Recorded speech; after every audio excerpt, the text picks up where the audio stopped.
Cette deuxième capsule vidéo dans laquelle on va commencer à construire ensemble pas à pas une petite appli qui va regrouper en fait un classement. On va se mettre par exemple dans une activité de badminton.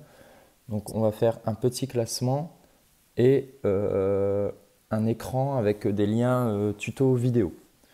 Donc l'idée ici c'est de vous apprendre à utiliser les premiers composants de base. Là notamment pour cette première vidéo on va se concentrer sur l'inline list pour vous montrer comment on paramètre, comment on commence à mettre des composants sur ces applications. Donc c'est parti, nouveau projet, donc nous ce sera une glide app, je vais l'appeler test classement.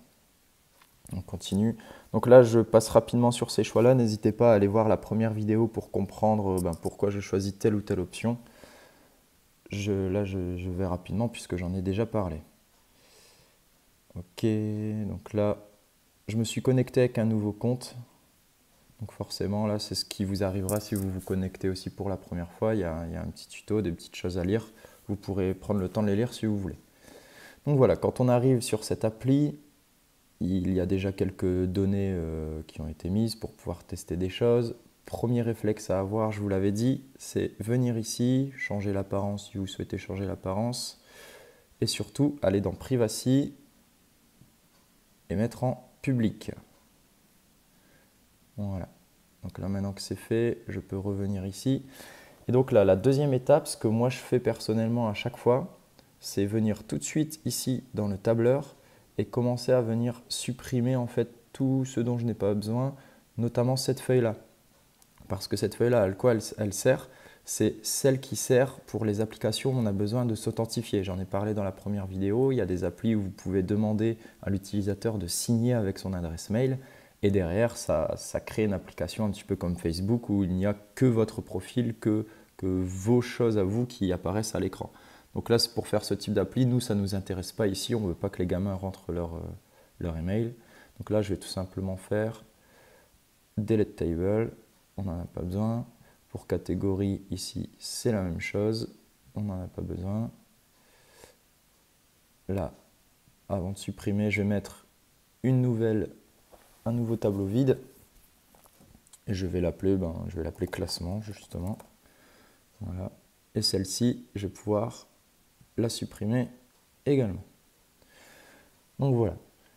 Là déjà, pas de panique. Si vous revenez ici, forcément, vous voyez, il y a un message d'erreur qui s'affiche. Pourquoi? Tout simplement parce que à cette table, donc à cet onglet, si vous regardez ici la source, elle n'existe plus puisqu'on vient de la supprimer. Si je mets classement, tout de suite, le message d'erreur disparaît. Donc là maintenant, ce qu'il nous reste à faire, c'est mettre les données en place. Donc pour créer un classement, il va nous falloir les noms.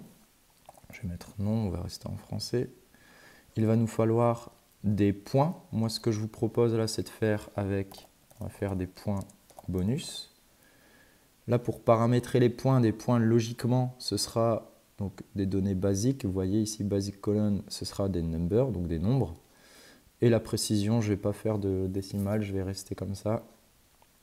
Là, ici, vous allez pouvoir mettre des unités. Donc là, par exemple, moi, je vais mettre PTS pour point. Si vous cochez cette case, ceci va s'afficher derrière votre nom, votre chiffre. Si vous décochez cette case, ça va se mettre devant. Donc moi, forcément, en France on a plutôt l'habitude d'avoir les unités derrière, donc je laisse derrière. Mais parfois, ça peut être utile aussi d'avoir les unités devant. Ce sera à vous de voir. Ok, donc là, j'ai des points bonus. On va ajouter également une colonne avec des points normaux. Hop. Donc pareil, ce sera en number. Précision 1. Je veux que ce soit point aussi. Done. Alors là, vous voyez, il y a un petit défaut d'affichage. Alors pas de panique à mon avis, c'est parce que vous voyez, ma souris elle est un peu particulière. Je travaille sur iPad et de temps en temps, ça met un petit défaut d'affichage. Donc c'est pas bien grave, il me suffit juste de revenir ici derrière et normalement ça se remet. Vous, si vous bossez sur un ordinateur, ce que je vous conseille, bosser sur un ordinateur avec Google Chrome, c'est très stable, ça fonctionne très bien. Bref, on revient ici, on continue. Donc pour mon classement, les noms, les points bonus, les points normaux. là, je vais rentrer des données juste pour pouvoir tester et vous montrer. Jean, Antoine, ça, je vais l'accélérer la vidéo pour pas que vous perdiez trop de temps, parce que c'est pas intéressant à voir, c'est très facile à configurer.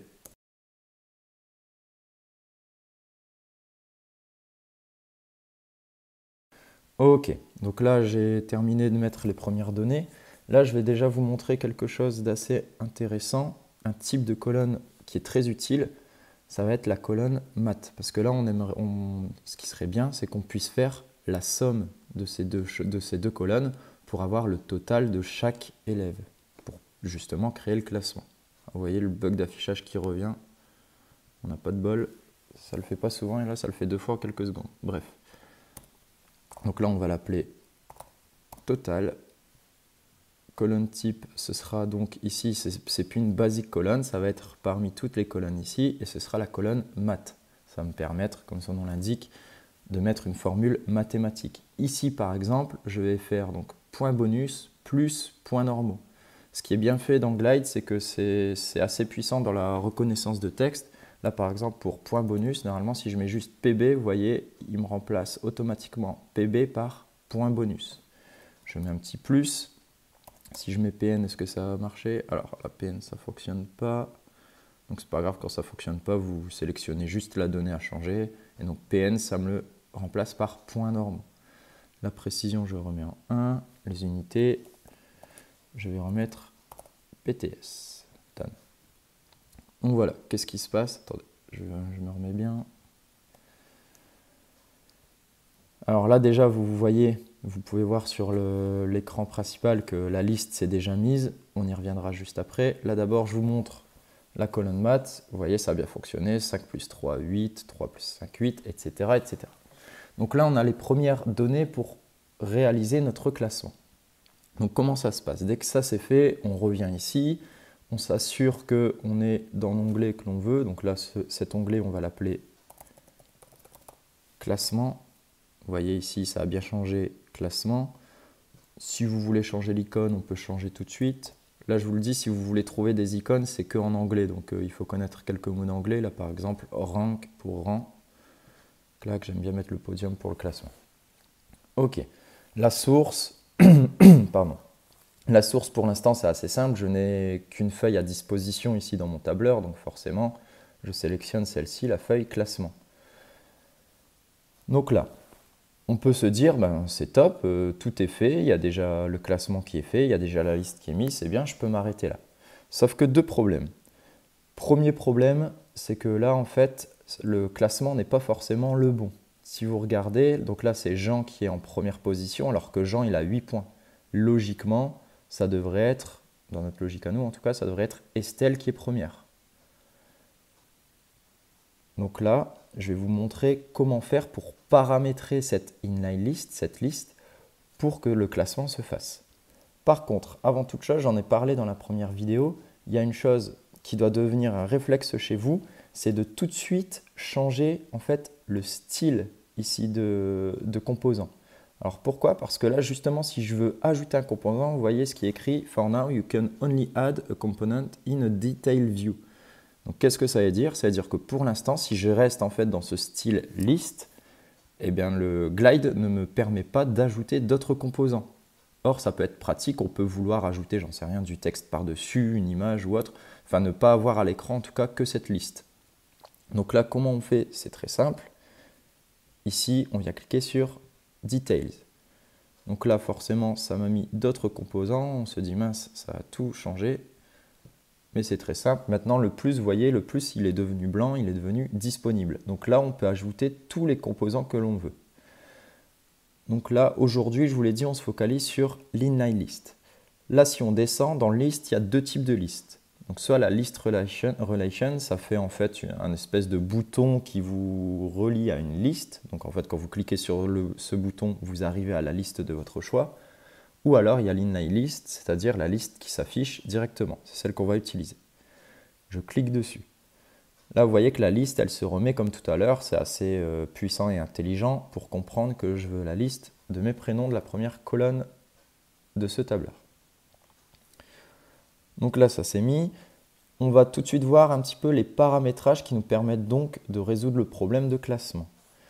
Je m'assure qu'ici j'ai bien sélectionné parce que, encore une fois, si ça a sélectionné autre chose, ben là, dans les options, ça va être les options de cette tabs et non pas de l'inline list. Donc là, je sélectionne bien inline list, je viens ici. Là déjà, en ce qui concerne les styles, vous voyez qu'il y a plusieurs styles de listes possibles. Donc soit une liste un petit peu standard, traditionnelle. Les tiles, donc les tuiles, ça affiche les images, si vous avez associé à des images, on va y revenir juste après. Là, calendrier, c'est si jamais les données que vous avez rentrées ici, ce sont des dates. Si vous avez mis des dates, des durées ou autre, vous pouvez mettre une liste tout de suite calendrier, et ça vous met un petit calendrier. Pareil pour Maps, si les données que vous avez ici, ce sont des URL, par exemple de Google Maps, donc de lieux, vous pourrez afficher directement une carte comme ça qui est utilisable, hein, avec des lieux, ça peut être assez pratique aussi. Là, la checklist, attention, je vous le dis tout de suite, faites attention quand vous affichez une checklist parce que le problème, c'est que forcément, on a envie de checker ici, d'appuyer. Mais si vous regardez ici, check value, c'est déjà paramétré sur non. Donc, qu'est-ce que ça veut dire? Ça veut dire que là, si je check ici, je vais entrer la valeur de ce check dans ma colonne non. Donc, c'est-à-dire dans cette colonne ici. Donc, concrètement, je vais vous montrer, si je check ici, ça met la valeur true, donc vrai. Et vous voyez que du coup, Jean ne s'appelle plus Jean, il s'appelle true. Donc ça, faites attention, ça peut complètement parasiter vos données. Il faut être attentif à ça et le savoir. Donc là, la checklist, si vous en avez besoin, on y reviendra de toute façon dans une autre vidéo, je pense. Dernier style de liste que j'aime bien aussi utiliser de temps en temps, c'est des cards. Donc c'est un petit peu comme les tuiles. Ça vous permet d'afficher bien sûr une donnée ici, plus l'image. Et en plus, vous pourrez ajouter d'autres lignes de données en dessous. Je vous montrerai certainement après ou plus tard dans une autre vidéo également. Pour aujourd'hui, on va se concentrer juste sur ce style de liste parce que c'est celui qui me paraît le plus cohérent. Avant de paramétrer, ce qui pourrait être sympa, ce que je vous propose, c'est que chaque élève ait justement ici sa petite photo, enfin une petite photo, un petit avatar. Parce que je vous l'ai dit, RGPD interdit de mettre une photo de vos élèves. En tout cas, sans leur consentement. Donc là, ce qu'on va faire, il y a une colonne que je vais vous montrer que j'aime bien utiliser qui s'appelle Generate Image. Donc on va l'appeler Avatar, cette colonne. Ce sera l'avatar de chaque élève. Et là, si vous descendez, vous voyez ici, il y a Generate Image. Donc, pour Generate Image, là, il y a deux types d'images qui peuvent être générées, soit des images à base de triangle, soit des images à base de mesh. Je ne sais pas exactement ce que ça veut dire mesh, je laisse toujours sur triangle personnellement. Et là, voilà ce qui se passe. Si je rentre une donnée ici, par exemple, si je rentre OK, le logiciel génère une image à base de petits triangles basée sur la donnée OK. Comme j'ai mis OK ici, ça met OK, enfin le logiciel comprend que j'ai rentré OK à chaque ligne, donc forcément ça me donne toujours la même image. Par contre, ce qui est intéressant, c'est que si j'appuie ici sur ces trois petits points, ça nous permet toujours de choisir une de nos colonnes personnelles, et que je clique sur non, cette fois, le logiciel va générer une image individualisée par rapport à la donnée de la colonne non. Donc, l'image générée pour le prénom Jean, l'image générée pour le prénom Antoine, etc. etc. Ce qui nous permet d'avoir en fait vraiment des images personnalisées pour chaque élève. Si je reviens ici, pour l'instant on se dit rien ne se fait. Vous voyez, je suis revenu, ça a cliqué sur classement automatiquement. Donc là, je ne peux plus rien régler sur mon inline list. On n'oublie pas le réflexe, on reclique ici. Et là, vous allez voir, ça va pouvoir être intéressant. Si je descends ici, là, je vais pouvoir choisir ce que j'affiche. Si je veux afficher que les points, ou là, moi en l'occurrence, ce sera les noms. Dans détail, ça va être une autre ligne de données juste en dessous. Donc, je peux mettre, si j'ai envie, les points bonus, ou alors moi, je vais mettre le total de points.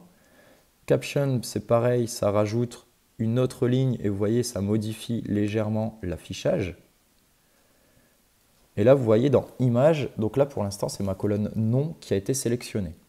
Quand c'est la colonne nom qui est sélectionnée, le problème, c'est que mes noms, là, c'est des données texte, ce n'est pas une donnée image. Donc forcément, ça n'affiche rien. Par contre, là, il me suffit de venir sélectionner Avatar, et là, tout de suite, l'image de chaque élève se met. Ça, c'est facultatif. Si vous préférez ne pas l'avoir, vous pouvez ne rien mettre du tout. Et là, si vous cliquez sur cette case ici, tout en bas, vous voyez, ça met l'initiale de chaque prénom devant. C'est une possibilité, c'est à vous de voir ce que vous préférez. Moi, en général, j'aime bien faire comme je vous ai montré juste avant, avec la génération d'images. Donc voilà. Là, vous avez vu, on vient de paramétrer un petit peu les données que l'on a envie d'afficher sur notre classement. Pardon. Maintenant, ce qu'il faudrait faire, c'est tout simplement faire en sorte que ce classement fonctionne. Comme je l'ai dit tout à l'heure, là, dans la logique, c'est Estelle qui devrait être première. Donc comment ça se passe? Ça va se passer tout simplement dans les options de cette inline list. Donc pas les options d'affichage, mais les options brûles, j'ai envie de dire. Quand vous cliquez ici sur options, il y a justement plusieurs options. La première, visibility. Alors qu'est-ce que c'est? Ça vous permet d'ajouter une condition selon laquelle votre classement sera visible ou non. Par exemple, donc là c'est pour vous préciser que ce paramètre-là, ce n'est pas quelque chose qui garantit la sécurité de vos données. Ce n'est pas parce que vous mettez pardon.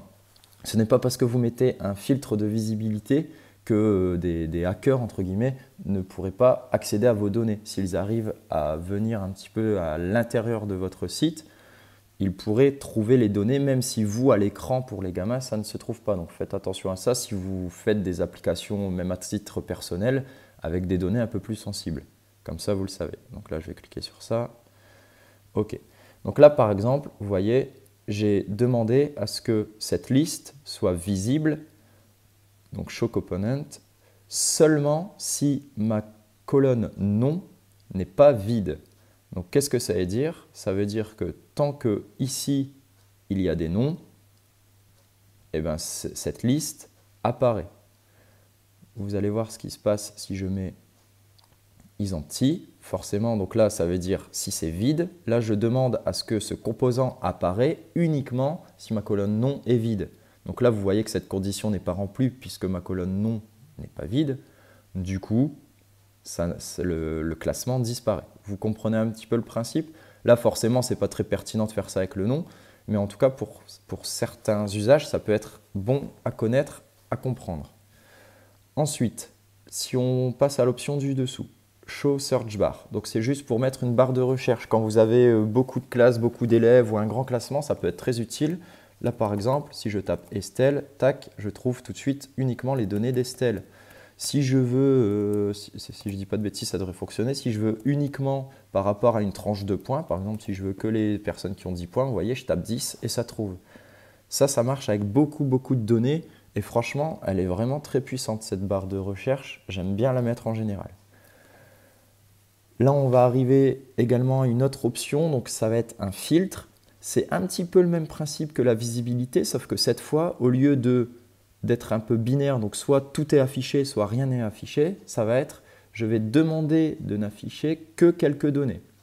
Donc là, pareil, ça vous explique que ce n'est pas un gage de sécurité absolu, qu'il faut faire attention. Donc là, par exemple, je peux demander que seuls les élèves ayant, on va mettre le total de points supérieur, donc là on va mettre greater ou égal to, supérieur ou égal à 10, s'affiche. Et là vous voyez, il n'y a bien que les élèves ayant des points supérieurs ou égal à 10 qui s'affichent ici dans mon classement. Donc ça peut être quand même hyper pratique, hyper utile pour plein de choses. Vous voyez, je vous remontre un petit peu les options qui sont disponibles dans les filtres. Donc là, la colonne, vous pouvez changer. Selon le type de colonne que vous choisissez, les options ici derrière ne seront pas les mêmes. Donc là, vous voyez, par exemple, quand j'ai mis une donnée image, il va y avoir des options comme inclus ou n'inclus pas. Pour les données texte, il me semble, c'est pareil. Pardon. Donc, avatar, si je mets maintenant une donnée texte, là, pareil, en dessous, inclus, non inclus. Je ne sais pas, par exemple, je peux demander que les noms qui incluent la lettre O. Et là, vous voyez, on ne m'a laissé que les noms possédant une lettre O. Donc ça, pareil, ça peut être utile à savoir. Si maintenant, je reviens sur une donnée chiffrée, et bien là, vous voyez qu'il y a des filtres possibles qui ont à voir justement avec les données chiffrées, plus grandes ou égales, inférieures ou égales, etc., etc. Donc voilà, là, le filtre, pour nous, ce n'est pas forcément l'important. Là, on va arriver vraiment à l'option importante qui va nous permettre donc de faire ce fameux classement. Donc comment ça se passe? Sort, ça veut dire trier. Donc là, pour l'instant, c'est trier dans le sheet order, donc dans l'ordre de la feuille. C'est-à-dire, si je viens ici, Jean, Antoine, Clara, Estelle, etc., c'est bien classé en fait dans le même ordre. C'est tout simplement dans l'ordre de la feuille. Jean, Antoine, Clara, Estelle. Ah, bien que j'ai dit des bêtises, ça a changé. Ouais, non, c'est ça. Donc là, c'est bien mis dans le sheet order, donc dans l'ordre de la feuille. Moi, ce que je voudrais, c'est maintenant classer ceci non plus par sheet order, mais selon mon référentiel. Pardon. Donc là, on va faire par exemple avec le total de points du plus grand au plus petit.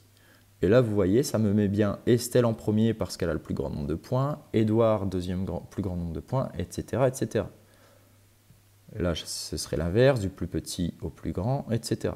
Vous pouvez également choisir, si vous, c'est ce qui vous intéresse dans vos compétences, pourquoi pas, classer par points bonus. Donc, ceux qui sont premiers seront uniquement ceux qui ont le plus de points bonus. Donc là, vous voyez, malgré que Estelle, son total de points affichés, ce soit 19, elle se retrouve deuxième parce que c'est Édouard qui a le plus de points bonus, par exemple. Donc ça peut être très pratique et très puissant à avoir pour, d'un point de vue pédagogique, tout simplement, pour vos élèves. Donc voilà, là on va remettre, j'ai mis total du plus grand au plus petit. Donc là, je vais m'arrêter ici sur cette vidéo, je ne veux pas que ce soit trop long. N'hésitez pas, si vous avez des questions, à venir me les poser sous la vidéo. La prochaine fois, on va continuer un petit peu ceci en ajoutant une autre feuille sur laquelle je vais vous montrer comment insérer des tutos vidéo et surtout un lecteur vidéo intégré. Donc les gamins n'auront pas besoin de sortir de l'application pour lire des vidéos. Et je vais vous montrer également des petits paramètres ici à l'intérieur pour chaque élève. Donc voilà, je vous dis à la fois prochaine et n'hésitez pas à me poser vos questions en commentaire.